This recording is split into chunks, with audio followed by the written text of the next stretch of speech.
guys, in this video I'm going to show you how to put Notion in dark and light mode. So it's pretty simple. So here in my Notion, all you have to do is go to the drop down box of your own Notion, and then you'll actually go to your settings and members. So that was a joke at first.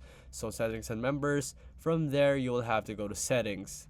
So if not settings, just go to my settings right here and you will go to appearance. So use your system settings, so you can set it to light right here, or you can set it to dark, which I prefer dark so it's more soothing to the eyes.